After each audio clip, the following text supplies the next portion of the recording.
excited to get to know you, Amy. Awesome. Let's do this. Let's do this. So I'm just going to say, I think that I probably found you through Studio Calico because I was so obsessed and I spent so much money every single month on their kits.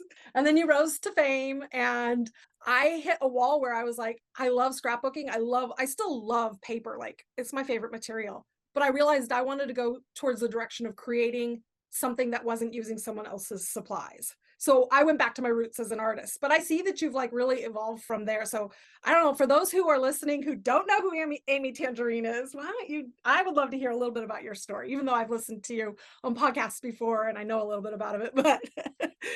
Yeah, so I am so delighted to talk to you, Kellee. I think that there is so much possibility in the direction that this is going to go, but I am Amy Tangerine. I have been doing my thing for over 20 years as the brand Amy Tangerine. It's evolved from t-shirts. I actually started off fashion styling and then it grew into t-shirts, hand embroidered t-shirts that were sold in boutiques around the world. This was sort of before you bought everything online. Yeah. And you really did enjoy the shopping experience. I don't know if you remember Daily Candy, Lucky Magazine, all of those fabulous resources that we used to have. And I really enjoyed the creative process, but suddenly I realized I didn't want to work in the fashion industry anymore because I felt like it was too constrictive. And I found that I walked into a scrapbooking store, fell in love with the scrapbooking items. I fell in love with the people there. I took a workshop the next day from this woman named Emily Falconbridge, who had dreadlocks, and she's from Australia. And I guess I should start off by saying I am a creative director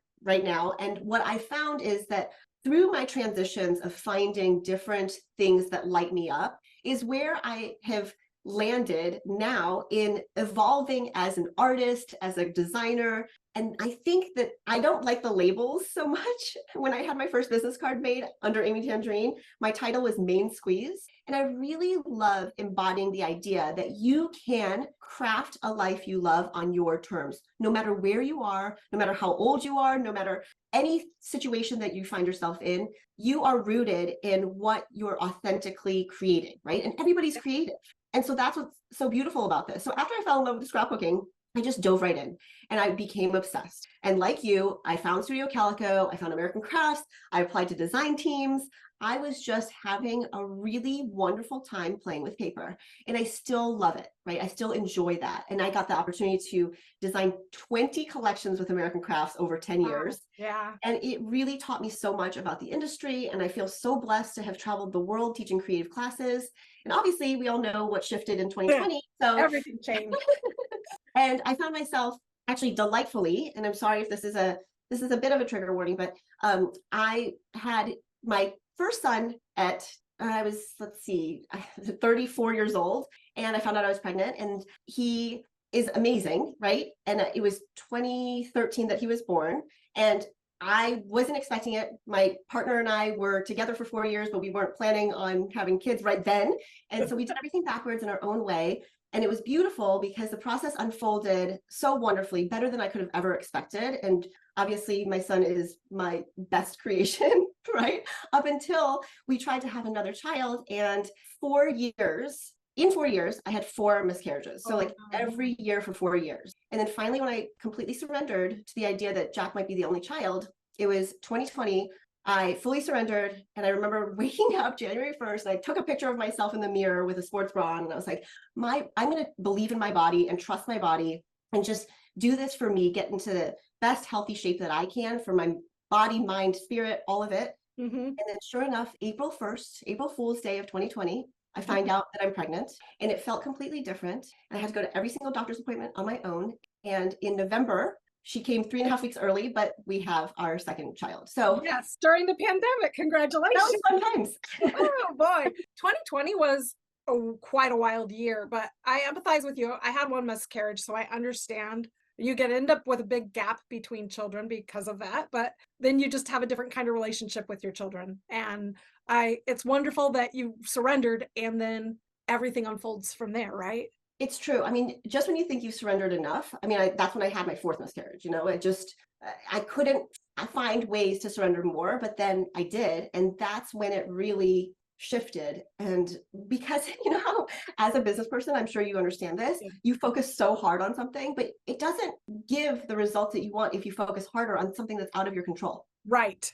which I'm learning, boy, the roller coaster of there's so many parallels between, our journey as women and mothers and partners, and then the journey of our business. Like there is a lot that I'm learning. And sometimes business gives me a run for money as a parent, and then my kids surprise me and make it harder again. Mine are almost all grown though. So I'm like in a different phase now. I started scrapbooking in 98 when my son was born. I didn't even know what scrapbooking was. I had no idea what it was. I'm like, I just want to create a baby album that's different. And next thing I knew, it's like this whole world opened to me, and like everything changed after that. But I had been an artist before I became a mother, and I love that reprieve that scrapbooking gave me, and that time to really nurture the family aspect. But then something happened where it was time for me, and that was after my third one was born, which was 2008, where I was like, oh my goodness, I need to come back to me. And oh, has it been a roller coaster running a business as well? How do you, like, really, how can you manage, like, whenever I hit hard times, it is really hard to show up for my business. How have you, and all, the miscarriages and the ups and downs, how do you keep showing up? I think that I had to really take a look at how much I was over functioning and how that was ingrained in me. And I realized that I was a workaholic. I'm still a recovering workaholic. And that is through a lot of ancestral trauma unfolding, right? And trying to get deep and to the root of it.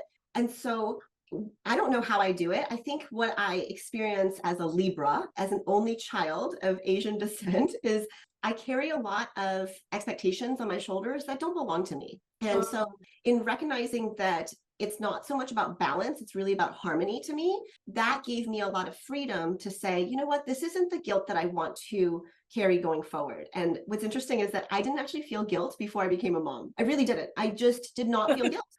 I don't know why. I think that I tried to live my life in an authentic way, not to, hurt anybody's feelings or anything like that. And truly, I didn't really feel guilty until my son was born. And I felt the pull for my business and having all these creative ideas, but not having the energy or time to execute them. And then when I was spending, too much, I'm using air quotes here, time with him, I felt like it was not accomplishing enough to move my business forward. So there was that pull of the guilt. And now I really think it's a practice every day almost to really get grounded and also trust that I'm being guided in the right direction. Right. And my trigger word was there, workaholic, because in some ways it's new to me, because I was able to ride out that first decade or so of parenthood where I was still always trying to accomplish something, but it wasn't for the business end of things. And once you start a business, everything changes, right? I believe because my business started when I was 21 and I was naive enough to not know much, right? I think that my perspective on it is slightly different and slightly skewed, but I also feel very blessed to be able to do what I love and to turn hobbies into my work. Right. I mean, literally my hobby when I was a teenager in high school was shopping. I mean, I listed shopping as a hobby, and that sounds so ridiculous, but honestly, my mom's hobby is shopping. It's actually browsing. So it's not so much spending the money, it's more browsing, right? And because I loved doing that, I found myself becoming a stylist sort of on accident as I was answering telephones for minimum wage at a modeling agency. A photographer came in and said, oh, and we got to be friends a little bit. And he noticed that I had a particular style that he admired maybe, right? And he said, have you ever thought about doing fashion styling? And I was like, no, what is that? And he's like, well, you basically get to choose clothing and accessories for models for photo shoots. And I was like, that sounds amazing. I get to— That's a job. I know, that's a job. You actually get paid for it, right? Yeah.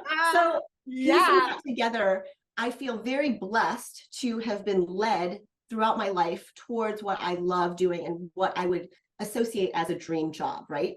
There's a caveat there though, right? You're actually maybe giving something up in return and you don't even realize it, right? Because as you're flowing through life, as your business is growing, as your life is unfolding, as you're evolving, things are great. They are flowing and growing and you're feeling good. And you don't even realize maybe that your overfunctioning and workaholism is affecting you in other ways and prioritizing your well-being, your rest ethic. Kellee, I never knew that there was something called a rest ethic. Okay, I didn't, because you're just educating me now. Tell me about the rest ethic. Oh my gosh, I don't know too much about it. I only know about the burnout method. Oh, I'm very good at that.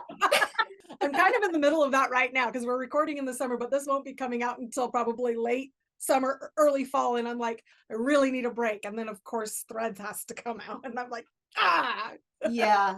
So rest Yeah. ethic, let's go into that, like the idea of designing your life with rest built into it. Yes, exactly. And rest is not a four-letter word that you should fear. Yeah. I always thought and associated rest with laziness. And that is so interesting because you had a big word where you said accomplished, right? You needed to feel accomplished, or Right. maybe you were striving for accomplishment. Well, I'm very good at having a strong work ethic, Right. but my rest ethic is not nurtured because I did not see that. I didn't see it growing up so much. Now that I look back, I do know that my dad was a workaholic, though he also had his rest ethic was his hobby of tennis, right? But you're still using your body and you're using it and pushing it because he needed to feel accomplished. So he needed to win the tennis match, he needed to practice and do all those things.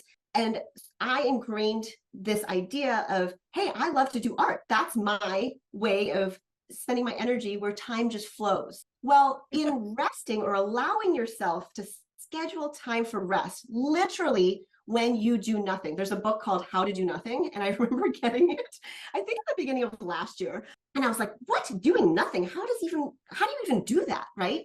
Like the idea of doing nothing. It's completely foreign. The only way I know how to do nothing is to crash on the couch and binge watch an entire season of The Bear. Well, there you go. I haven't started that. I did that to myself when I finally watched, oh gosh, what's that show called where they filmed it in Hawaii? And then White Lotus. White Lotus, yes. I did binge that one too. I'm either like busy, or I finally crash and burn and binge something for like a couple days in a row. But yeah, I think the idea of doing nothing allows for the mind and the body to be still and not have, we have constant daily input. Even sitting and crashing and watching The Bear was totally stimulating to me. And there wasn't a time to just let go. I don't know if I could ever just like do nothing. I could walk through the forest or I could clean my studio, but how do you just do nothing? Yeah, I don't think I can really do that either. I'm not really wired that way personally. And my husband, it was so funny because he's like, look, I find that maybe my meditation practice is different than yours, right? Maybe as you're making the art, it's actually meditative to you. Yeah. And I love Insight Timer because I can literally listen to a meditation and paint. I don't have to have my eyes closed for meditating. But maybe that's how you have your rest ethic. But here's what I found is that achievement and accomplishment are different than just being, okay? So when my therapist told me years ago, this is over 5 years ago, she's like, okay, so it sounds like you do so much and that's great because you are a doer, but when's the last time you just let yourself be? And I was like, excuse me? What do you mean? There's all this to do. There's so many things that I need to check off my list. She's like, yeah, but you do realize that we are human beings, not human doings. Yeah. And I wanted to fight that. I really did. I was like, what do you mean just be? How could I just be? Then this wouldn't happen and this wouldn't happen. But guess what? It actually does happen.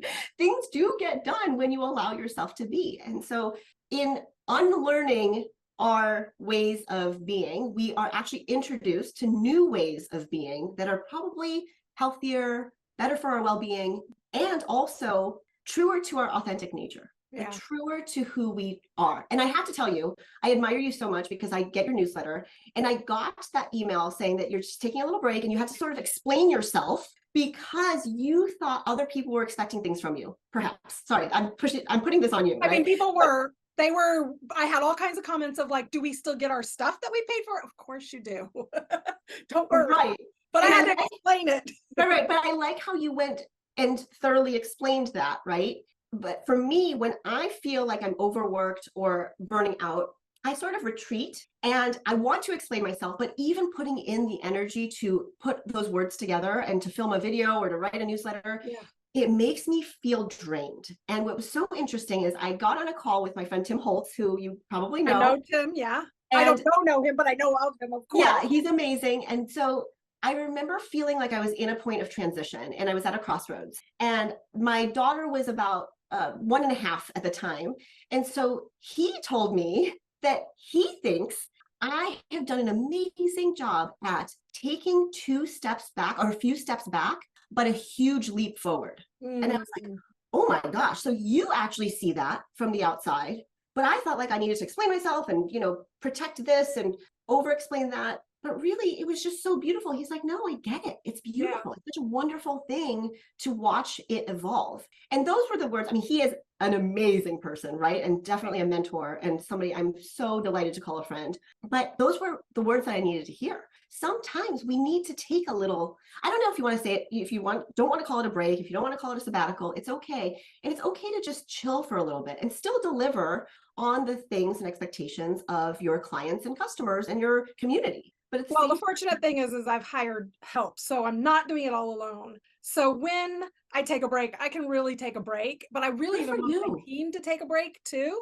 So I was just like, it's so hard because I'm now 2 weeks into this and I still don't know how to let go of the business and just, I mean, I have a lot of behind the scenes stuff to work. So when I say take a break, I really just wanted to take a break from the output, all the time output. There's social media, there's newsletters to write, there's videos to make, there's blah, blah, blah, always marketing, always. And I felt like I just gotten into this being a machine and a robot of, hi, buy my stuff. Hi, buy my stuff. Hi, do you want to come get my thing for sale? And it's like, I'm a human. I'm not really meant to be always selling something, but now I'm a business as well. So the time off is really for us to reset and find another way to connect, which I find so ironic that Zuck said, not on my watch, here's a Threads app for you. And though I am still going to actually take a break from that, I wanted to test it it's only been out a week, but I realized that I actually have a chance. What I like about it is I have a chance to just be myself. I don't have to talk about business. I don't have to, like I can, but it's not from a marketing standpoint right now. And I'm sure it'll change, but I think that's what I've kind of, and I keep, those who've been following me a long time know I keep coming back and forth in this push and pull of, can I just show up as myself without always adding value, you know? Like, do I always have to be the business person and marketing? You can. And I'm sure my business would thrive if I did, but it's been really hard for me to detach after I got into the habit for so long. And I've been trying to transition my business since 2020, and it is now 2023. So for 3 years, I've been trying to transition my business, and I have not been able to because I just keep falling back into old habits, right? Story of everybody's life, right? I know. I mean, we're the ones holding us back from our highest dreams and desires. We're the ones who are in our way. Right. It's that. And that's okay. Right? From Gay Hendricks' Big Leap. Have you ever read that book? Are you kidding me? It's so great. Of course. And I'm like, every time I'm like, oh, I can do this thing. And then I'm like, oh, no, you can't. Just stay in your comfort zone where it's easiest. But that's where I burn out too, you know? Very interesting that you have this perception of yourself, because I see you, and I was only introduced to your work maybe a couple years ago. And I think what you're doing is amazing. What you do and how much value you have and give to the world is a gift in you just showing up as you are. So you overthinking and feeling like you need to deliver and market and think about this and add more value. I have to tell you, I feel the same way, except I feel like you have established yourself in this new era of connecting with people online through community, creatively, and with vibrant color. Oh, thank you so much. Yeah. But that's no, I really do. I really want to commend you on doing that. And whatever is floating around in your head, honestly, what you put out and how much you give to the world is just really, truly remarkable. Okay. It really is. And you second guessing and thinking you need to be here, and you saying that, oh, I've been transitioning my business for 3 years. That's not a long time. You have been in business how many years? And you said, 3 years is not a long time to transition. And how you measure your own success is so much harsher than anybody else, right? Than anyone else. I mean, people should, well, I don't want to use the word should. I always feel grateful when people share their gifts in such a way, and your offerings are like, hey, this is what I'm doing. I'm putting together this amazing creative, what do you even call them? Summit, right? With all these virtual art summit. What's it called? Virtual art summit. Yes. Okay. So how great that you offer it for free. You offer it for free for a long time, right? Anybody can take that for free for a limited time. And when I say limited time, it's kind of a long time. It's like, because you can 3 weeks. Yeah, it was 3 weeks. That's an opportunity that people can carve out time, learn from these amazing artists that you've curated. And if they want the content for longer, they can purchase. That is such a gift, right? It's such a gift. And we were talking in the green room earlier about how I'm very bad at taking online classes. And the pressure that I put on myself is that I think of all these ideas. And then because I've shifted to really being more of a solopreneur than I ever have, I realized that there is only so much bandwidth I have, only so much time and energy. And I could look into hiring the right person, but somehow I want them to manifest magically before me. And I want them to say, Amy, I've been following you for so long, and this is where my expertise is, and this is what I could do for you.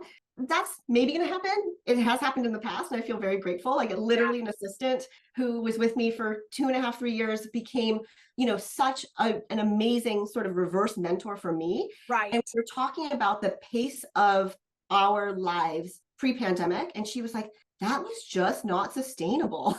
Like, oh my gosh, you're right. Because we were over functioning. We were just sort of, so much was incoming. And I had a hard time saying no to these amazing opportunities that presented themselves. So I still struggle with that as well, because as creatives, you have a book called Craft Your Life, right? It's called Craft a Life You Love, infusing creativity, fun, and intention into your everyday. Right. And I believe in that, but I don't live that. It's like part of the challenge is that I have too many ideas. And when you try to execute all the ideas, that's when burnout happens. And also you frustrate and confuse your customers. So then your business starts like along the way, and it's like, I don't know what to do with myself now. And so then I'm at the point where it's like, it's not even fun to make art. Oh, see, So that it's coming back again, but oh man, for a long time it was like I couldn't even, for a whole year, I couldn't even come in here and make anything unless I had an actual lesson that I had committed to, right? I mean, it's coming back now because I'm looking at art in a different way. I'm actually looking at art as my hobby. Isn't that fun? And also, which is the hardest thing, is me to commit to not teaching anything new until at the very minimum 2025. Good for you. I know it's really, really hard to make that commitment, but because I want to show up for this podcast, I want to show up for my Remarkable League, which is my coaching program. And then I'm going to have like a different tiered program for those who are newer in the creative business. And I really want to be able to serve in that level. And I've been trying to do it for a couple of years, doing both sides. And what happens is that I get stunted on either way, and I can't really maximize the impact that I'm making for the people that I want to help. Right. And it's so, I would love to grow my income, but I also know that by serving more people in the field that I feel called to do, the income will happen. That's the part that's a no-brainer, but I can't fully show up to help them have the kind of life that they want unless I'm fully present for it. So that's where I'm like, okay, the art has to become the hobby again, so I can show up for Made Remarkable and for the people who have been here and listening to me for that. That's one of the reasons why I have this reset time. It's like I really have to stop and think, and like maybe I love Insight Timer, but I guess there was something in my head that thought I just have to do a proper meditation with it, which I love when I have time for it, which they say if you don't have 20 minutes and you need 40 minutes of meditation, but now like you just sparked something. I'm like, why am I not just putting it on while I'm making art? And the kind of art I'm making now is far more personally satisfying, and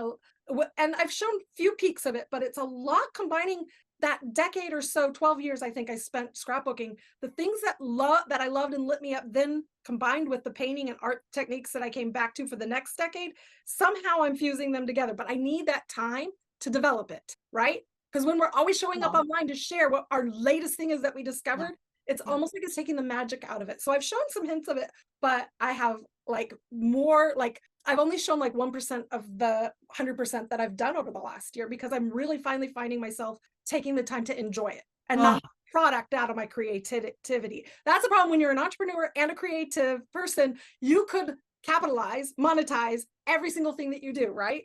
Oh yeah.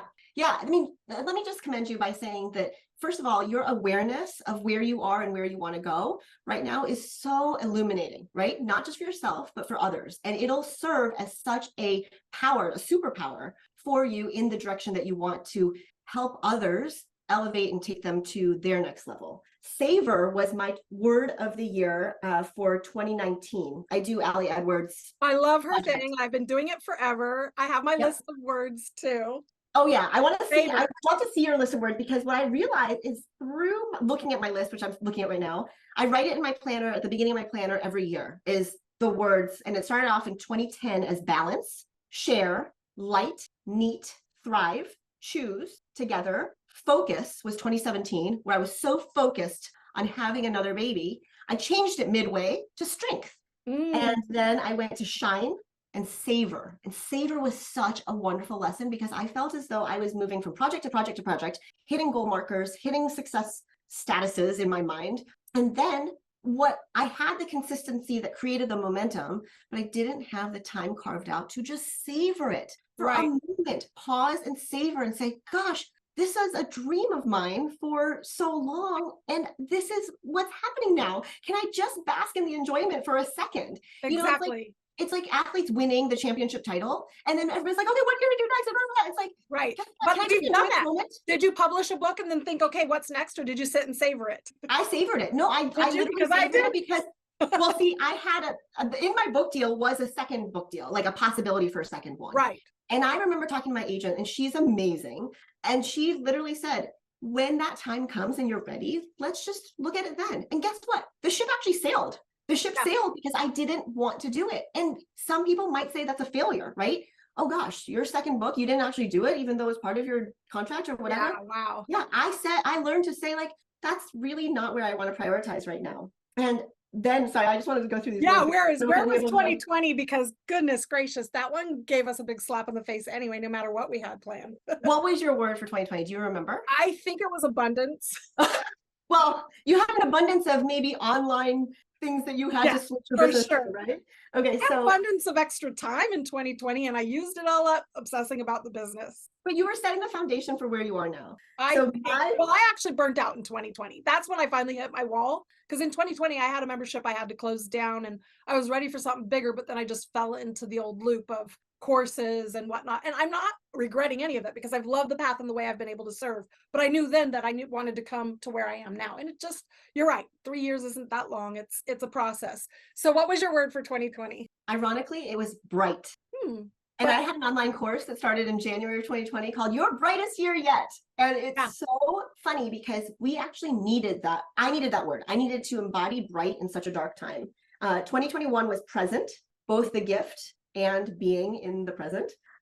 Flow was last year, and leap is this year. Leap. It's a huge one. It's a huge one, but I want to allow myself little leaps along the way, not just like a huge leap, right? I want to appreciate the fact that I can leap just a little bit. And whatever that means to me and whatever that looks like is completely up to me. So in order to take a leap, do you let other things go? Yes, letting go is actually one of my priorities. And it's actually one of my values that I have to learn. I have to unlearn the thought that letting go is a bad thing. Like letting go of even when things are working, okay? Right, that's the part that's been the hardest for me. Letting go of things that are even working for the better thing that might come later, or that you intend to create, right? You want to create a certain path, you have to let go of the things that are even working. Yeah, even that bring you joy and success and that bring you income, whatever it is for you, right? You really do have to let those old ways of being go, even if they've been serving you. Yeah, absolutely. So here's a little fun fact. I was in the military. I spent a whole 2 years in the military in between being an artist and then being stuck and saying, I don't know where I'm going with life. Sure, I'll just join the military. And that's when I met my husband, got pregnant, and got out. But in those 2 years, I learned a lot of discipline and how to become physically fit. And I always noticed that I could push and push and push. But if I took a whole week off of exercise, I'd come back stronger. Oh, isn't that amazing? It's kind of crazy. It's amazing. And that just has come up in my mind now. I'm like, okay, wait. So we fear that when we take a break, we're not going to be as strong. We might not make as much money. We might not make the progress. People will forget about us if we just stop showing up online and take a break. But the truth of the matter is it's not. It's a reset, and you can come back stronger. But I'm just having this aha now while I'm talking to you. Not that I love that. in advance. But and think about it. You may not have met your husband, right? If you didn't take for sure. And then without the kind of husband that I ended up with, which I'm West Coast, he's East Coast, I'm very much more like my father was a potter. So I come from like that kind of art. He was a potter and then a painter. So I come from the artsy kind of hippie free, easy life. And then you come to the conservative East Coast coming from a military background, but with a big heart and a lot of loyalty, which I appreciate about him. But it's his ability to support and discipline and show what commitment is for me to continue that path. And I know that if I hadn't met a person like him, I wouldn't be doing what I'm doing right now. Yeah. Well, anyhow, those are all the things that you can look at in hindsight because I'm coming up on 25 years married. So I love Isn't that crazy?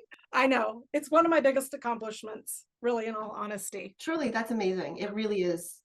It's such a testament. And I love that you recognize that too, right? Because my parents were actually married for 25 years before they divorced. And I think that is still successful. I don't deem it as not successful for them. I actually think that, at the time when I was a teenager, I didn't see it that way. But looking back, I kind of always knew, well, since I was like 10 years old, I knew that they weren't quite a good fit anymore. And that's okay too. It's like, I have this thing called a harmony principle I'd love to share because I would love to talk all about. right. So this is what I found to be really helpful as a Libra who has craved balance my whole life. And I had to shift my outlook and my mindset to realize that it's actually not so much about balance, because when things are perfectly balanced in your life, it doesn't necessarily remain that way, right? You can feel that moment of like zen and perfect balance and harmony, but in order to make it more lasting and sustainable, it has to shift more towards harmony. So I came up with this acronym for harmony, and I call it the harmony principle. H stands for happiness. Head in that direction. What makes you happy? What lights you up? A is for alignment. Align with your values, right? It doesn't matter what you're thinking you should do, what other people think you should do. Align with your values. R is for redirect if necessary. It's okay to change course.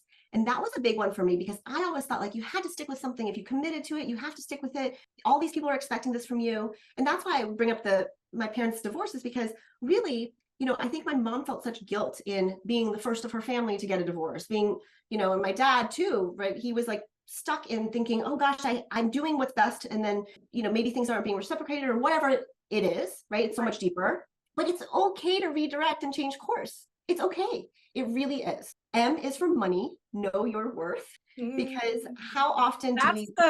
That's the dirty word that no one in the creative world really wants to talk about, which we need to talk about. But yes, know your worth. Know your worth. And it's okay if you want to, let's say, money-wise, right? You know your value and you are bringing in the money that you set out to bring in. Let's say you've set a money goal and you've reached it. Does it actually fulfill you in the way you thought it would, right? And do you need to not focus on money so much? Do you need to focus on money more? Whatever it means, it's very charged for a lot of people, especially in the creative industry. And so money is something that I feel as though you can change your mindset around.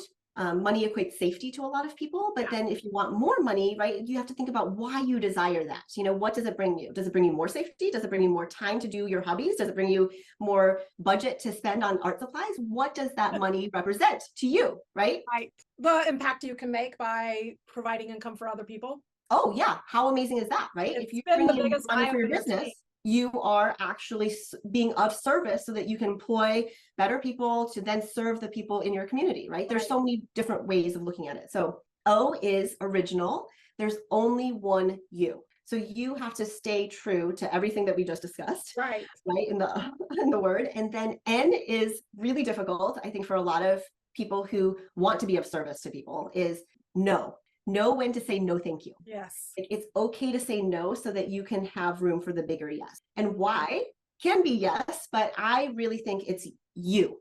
Okay. It stands for you. You have it inside of you to craft a life you love on your terms. And that's made remarkable. See, I love that. I love that. It all ties into all these things that you've been building over the years, and you've been strengthening those muscles so that you can be of service to other people in your highest and best, whatever that looks like. Right. Yeah, I love that. And no, balance is, in a lot of times, if we think that we're going to ever find balance. So I do believe that there needs to be some sort of alignment is like the most important to me out of all of that. Like, the rest ethic is a brilliant way of explaining, like, am I being fair to my body and my spirit and my mind and my family with all the other things that I'm doing? So yeah, I get that we can't balance, because as soon as we think we're going to balance, we're going to tip those scales and feel like everything's wrong. And that's when we break, right? So if we can find another way, harmony makes so much sense to me. And I loved, actually, the redirect is probably the most important one for me that I'm like keying on. I'm like, oh yeah, that's right.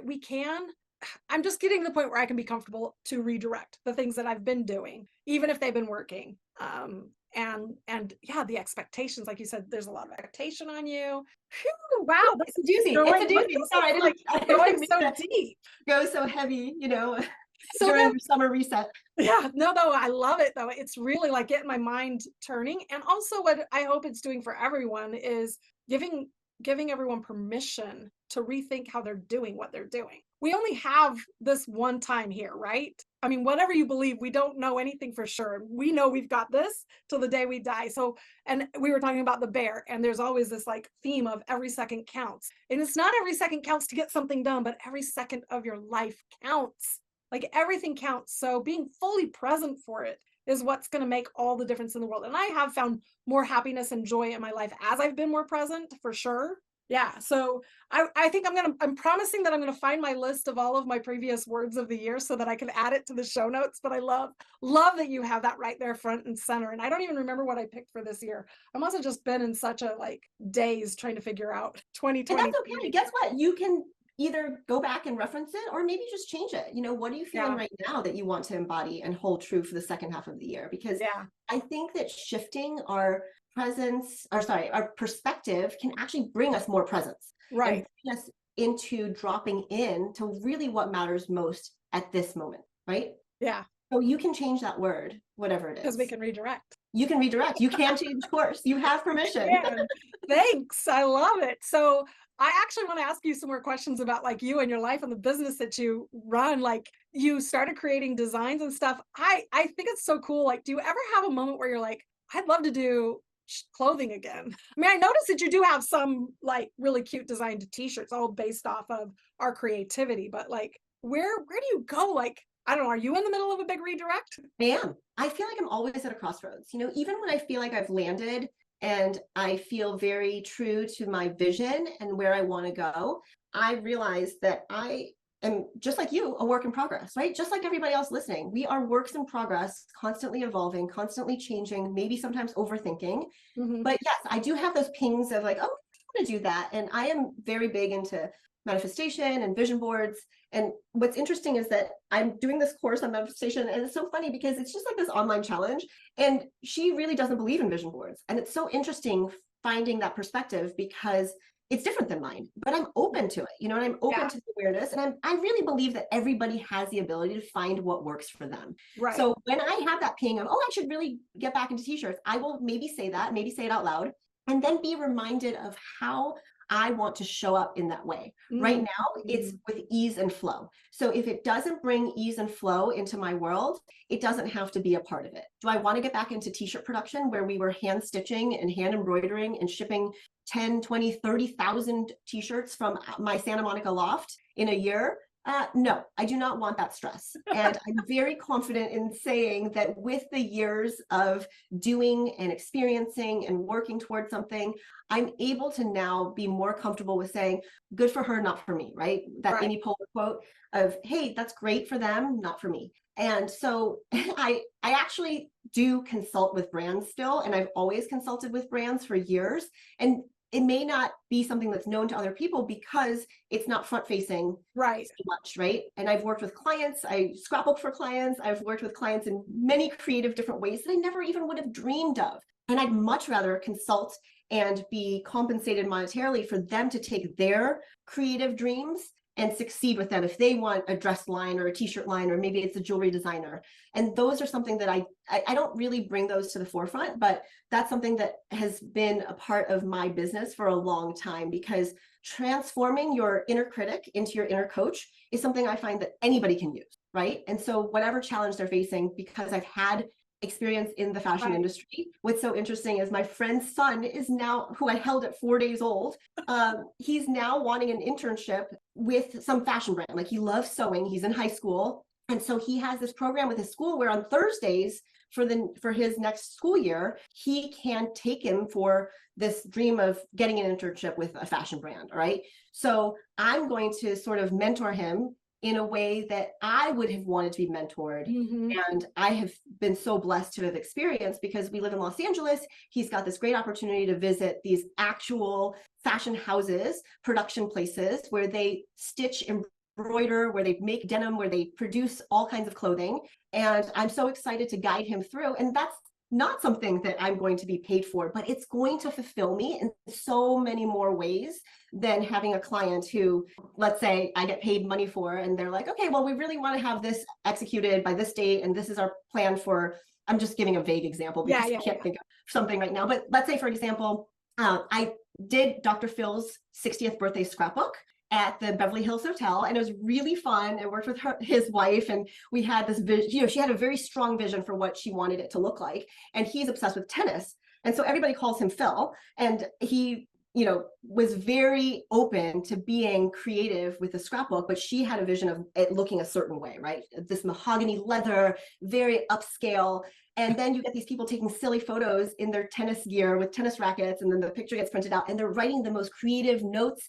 And then I'm figuring out how to place it in this book to make it look just rewarding and expansive and something like they want to keep, right? Their keepsake that they hold value in.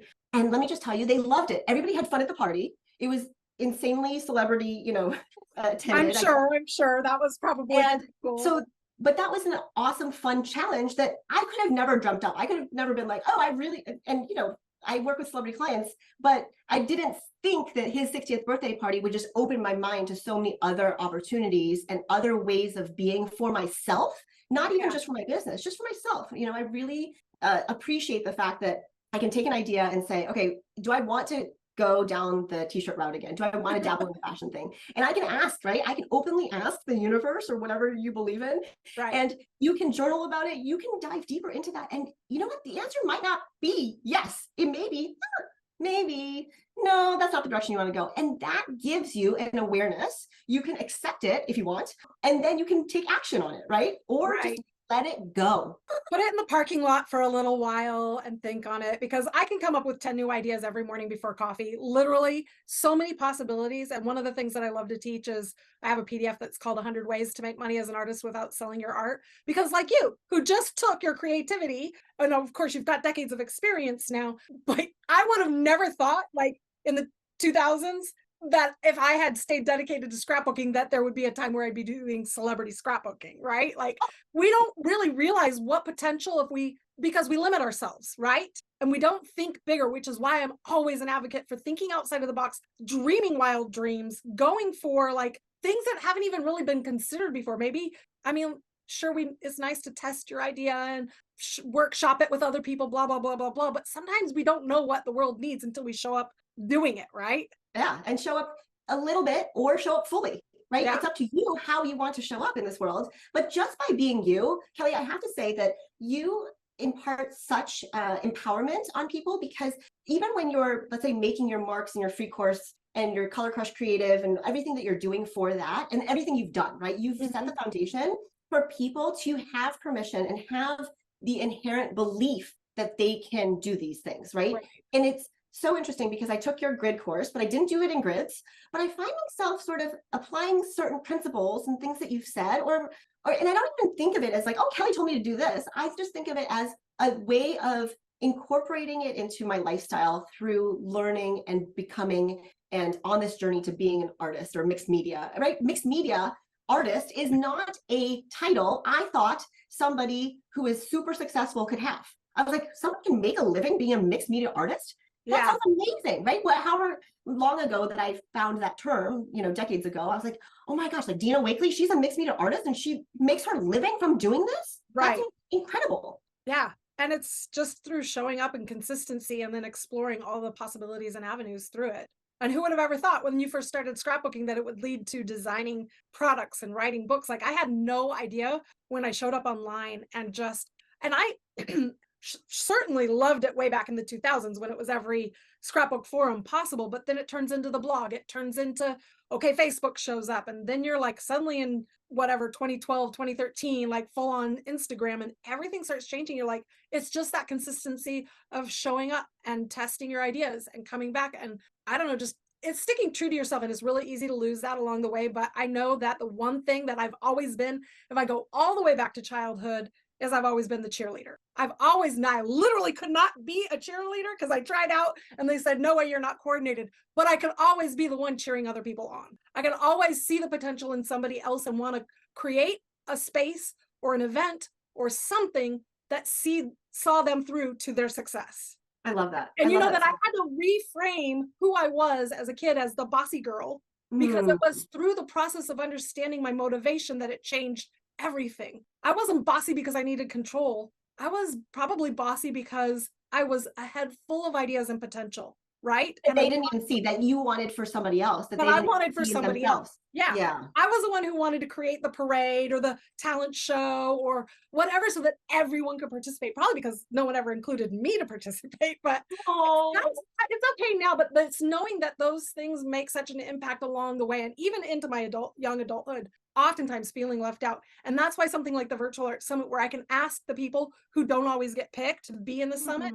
So it's been really amazing, that journey for me. And in all honesty, I said this was the last year of hosting the Virtual Art Summit, which was really hard to say because I know what an impact it makes, but I can pass that torch to other people who are doing similar stuff. And I've literally been teaching the people in my program how to do what I've done and show up and create these kinds of events so that I'm passing the torch to them so that then spreads to more people. And I have to just remember that's what I want for them. And it's okay to redirect. But yeah, I see it more now. Like that has always been a big part of who I am, is creating space for other people to shine. Oh, so beautiful. So, well, but I really appreciate so much, like just finding out that you were in my system and you had signed up for my grid course. And I'm like, the Amy Tangerine, but it's so cool because it goes all the way back to looking up to April, who ran Studio Calico, and now she has a bigger umbrella company, and just how that all has taken so many of us from that creative space to possibility. And I've seen so many take that journey along the way. Kellee Gray, I don't know if you know of her from Get Messy Art Journal. Oh, I love Get Messy. That I know, right? And so she amazing. started in that same kind of line and that path as well. And so it's kind of cool because we all grew to a space and then found each other again, right? Yeah. And we realized that this world is actually so small. And if we continue on this path of just making space for each other, like what a huge gift, and the experience you've had for the last couple of decades that you can then pass on. I love doing the same thing as you. I love teenagers, by the way. I don't know why. I mean, I'm getting through my third teenager now. My youngest is 15. And I actually love teenagers because they have that moment, teenagers in early 20s, where everything is possible. And I really think differently about what the potential is for them versus how I felt at that age. So the fact that you're mentoring teenagers who say, I have this dream. And like my son came to me today. He just finished his associate's degree. He's 20 years old. And I'm so proud of him, but he's like, I know he's picking things that are safe. I'm like, take the risk. You have a soft place to land, right? Take the risk. And everyone who's listening now, even when you're knocking on 50, like I am, take that risk.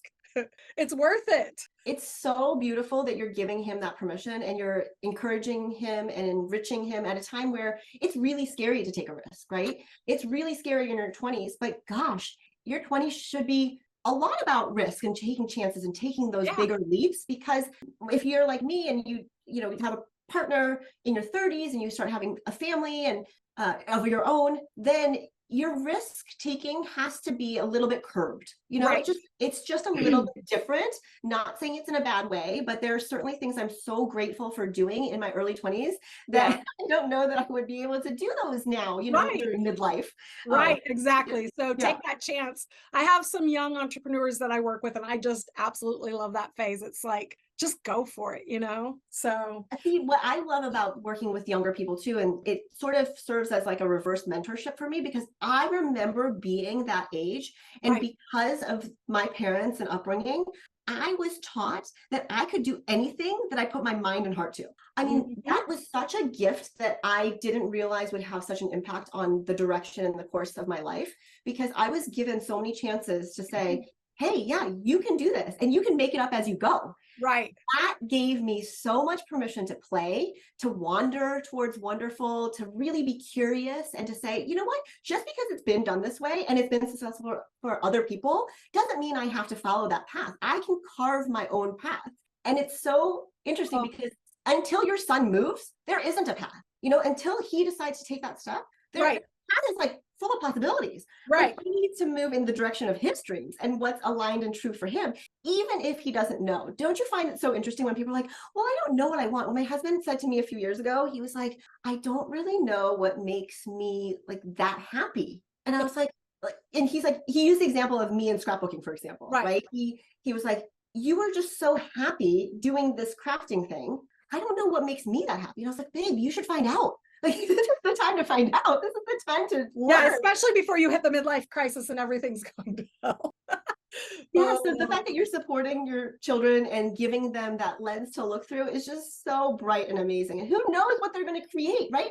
They're going to have jobs that we don't even know exist. And that's what I believe for this generation. Gen Z is like, don't hate on them. They've been handed the biggest heaping pile of steaming what, and they're still going to dig their way through it and figure out how to make it work and do amazing things. And you know what? If you're 20 and you go in one direction and you don't like it, you can go in another. Look at how many different paths you and I have been on, and how many more. The beautiful thing is that I don't really focus on this, but somebody's like, you have multiple revenue streams, like so many of them. And I was like, oh yeah, I do. But it's not something that I've really honed in. It's just something that I've cultivated as a way of being, because it's almost like I'm a commitment phobe, right? I don't want to commit to one thing. There you go. That's me right there. If that one thing, I burn out on it, or I feel as though I don't want to do it anymore. The other day, this is the first time in a long time, I've been doing this type of memory planning in my planner. Sorry, for those of you who aren't on video, you can't see this, but it's very colorful and you can look at my YouTube videos. But I've been doing this for, I think, 4 or 5 years now. And the other day, I just had this realization. I was like, what if I don't want to do this anymore? What if it doesn't bring me joy for my 10 to 15 minutes a day? And I had this sort of sinking feeling in my chest. And I sort of listened to it. And I was like, you know what? This is actually an opportunity to keep it fresh. I always encourage other people to try new things and keep it fresh and find what works for them. Why can't I do this now for myself? My studio is in disarray. There's a huge hole in the ceiling from the rains. And we're finally going to renovate. And I had to really get down into the depths of my soul to decide if I was deserving of a dream studio. And guess what I concluded? You are deserving of it. Okay, even though I am deserving, yeah, I don't have to have this dream studio right now. Everything that it would take, all the financial sacrifice, all of the things that I would want for a dream studio, it's not fitting into the space. I'm trying to like make this space work, and I've done it for 9 years, and it's wonderful that I've done that, right? But it's okay to say, hey, this is a studio where I can go feel comfortable. It doesn't have to have these massive windows, this huge ceiling, this, whatever. I really want to take this experience now and show people that you can create with what you have, and you can whatever you feel like making at the time of making, without this expectation to turn it into something that's profitable, or to turn it into a course, or to have to feel the need to teach something. I'm really into thick acrylic painting right now, and all I get is questions of like, what are you using? What supplies are you using? Da, da, da. It's so hard once you've established yourself as a business and you know you can make money to not just turn around and turn it into a thing. I know, but then I don't enjoy it anymore, right? I know, which is why I told you I'm doing this thing. And I'm making myself do it just for me. Although I've already made stencils from this project, but that's just the first little glimpse of where I'm going with it. But like, it's hard because even like, what happens if the journal that you've been teaching everybody and going through for the last 4 years is no longer your thing? And it's so hard to let go because there's an expectation. And I was painting, acrylic painting, and then became more back into mixed media. Like I said, it's full circle, bringing the scrapbook side back into me. I even went and bought, like, here's a little hint as to where I'm going. People will see glimpses of it, but I'm not going to share too much because, again, I want to. I love the whole thing of working with photos when we were scrapbooking, but I don't want to use my photos. So I went and bought like probably $200 worth of vintage photos off of Etsy. And I like just have these ideas of like taking all those different parts of me, the painting part of me, the imagery part of me, the paper, the layers, the everything. Like, how is it going to show up? I don't know, but it's so hard because in my mind, I'm like, you're not a real artist if you're not painting on big canvases. So what do we do when that expectation, just like, will people even like it? Who even cares? Just go forward with it. Because I really appreciate my father because, like I said, he's an artist, and he's like, you're pioneering something, Kellee, just keep going. Isn't that amazing? I was like, okay, I'm a pioneer right now. I don't have to know how it's all going to turn out. I'm just going to be a pioneer through this and like figure out how I want to do it. For the first time in like a decade since I started back, was 2011 that I started back into art. So it's such a journey. And yeah, as creatives, we're always going to have new ideas. We'll probably always have multiple streams. I'm not shutting down Color Crush Creative. There's still art courses there. There may be art courses in the future. I just know that there's a certain path that I'm called to at this moment. And who knows how it'll all turn out, right? It'll turn out remarkable is how it will turn out. But you're not at the end, right? You're not. No, this is just like you're at the.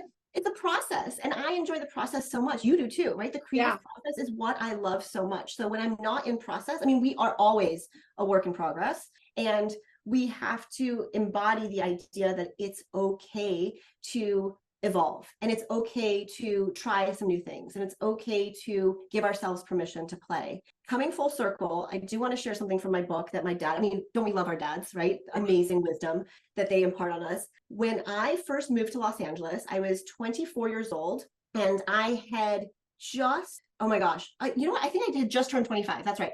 And I moved here for a job. It was a job that was sort of like a dream. I was going to be able to help other designers like myself and grow their t-shirt business. Okay. I was going to be able to say, hey, you do this. Here are some amazing blank t-shirts that are super soft. They're dyed. There's a huge color range, and you can use this as an alternative to this other brand. Okay. So I was going to head up the West Coast sales, and that was my job. And a week after the company relocated me, and it was agreed upon that I would keep Amy Tangerine on the side. That was totally fine with them. And I had a huge contract that I signed. I packed up my entire condo, moved across country. I had 3 suitcases. A week later, I was let go. The person who had hired me for this was also a friend, but he said, you know what? He had a change of heart. He was burning everything in his life down. So he decided that he was breaking up with his girlfriend that weekend. And he was giving me an ultimatum saying, you either do Amy Tangerine or you come with me full time, full force, and you ditch Amy Tangerine for a while. And I was so confused. I was crying my eyes out. I had literally just bought a VW Beetle convertible, paid cash for it because I saved all this money, and it was my dream to have a convertible, live in Southern California. And I called my dad, and he literally said, you're lost in the right place. And that secured the rest of my life, really. Like, even when you're feeling lost or you're feeling like you don't know the direction that you want to go in, you're lost in the right place. And with that reassurance, that's all I needed. That is like chills. That is so good. What a great story. All right, I want to ask 2 more things, and then obviously I'm letting this podcast go a little bit longer because it's been such a great conversation. First, well, people will want to connect with you. That's easy. Amy Tangerine on all platforms, I'm assuming. Yes. And you have more than 1 book, right? I do. Yeah. So the opportunity for a second book with a traditional publisher came to be during the pandemic. And it happened to be a publisher out of the UK called DK. And they had the idea for this kids book, and it's called Making Memories. And they wanted me to author it. So they actually had the basis for the idea, but I had to do the writing. They even had an artist to do the art, which I was so confused about. And so I asked my agent, and she was like, yeah, absolutely. It's like less than half the work then. You're just writing the material. And I was like, oh, should I do this? And it's all about practicing mindfulness, learning to journal and scrapbook, and finding calm every day, targeted towards kids ages 8 and up. And I loved every moment of writing this book. And I love that it's a valuable resource for kids all across the world, because it's something that I try to instill in my own life, and I'm still learning, right? Find calm every day. Don't we always teach and write about the things that we need to learn about the most? Yes. Yeah. So it's called Making Memories, and it came out last year. I love it because that's a throwback to an old scrapbooking company. Exactly. I know. And they had the name of the title. I didn't even come up with it. That's so cool. So where do you see yourself? I mean, if you want to give us a little glimpse, where do you see yourself going with Amy Tangerine in the future? Gosh, I really admire the direction that you're going in, and I really want to be intentional about being of service to others, other people who want to take their business to the next level. I've had amazing collaborations with big brands, with small brands. I've been able to craft a life I love so much, but I really want to help guide other people. And I don't know what that looks like. I don't know if it's in-person retreats. I don't know if it's mentorship programs. I'm not sure if it's sort of what you're doing, where you can have these clients work with you. I don't know if it's a cohort. I did a cohort last year that was amazing, and there were just a dozen people in it. That's what I wanted. And it was really more attention to getting deeper with fewer people. So I think that's where I'm going. I'm not really sure. I'm still going to be making stuff and hopefully still posting on my YouTube channel. For a while there, I was posting a video a week, and that felt really good. But it has to be sustainable, especially if it's not bringing in income. Where is my energy flowing, and what am I focusing on? Yeah, for sure. And then the last question I ask everyone is, what is your big audacious dream? My big audacious dream is that everybody can feel happiness, joy, confidence through creativity. Oh, it's a generous dream. in whatever unique way that means for them. Yeah. Thank you so much. Oh my goodness. Best conversation ever, Amy. Thank you, Kellee. This was such a pleasure.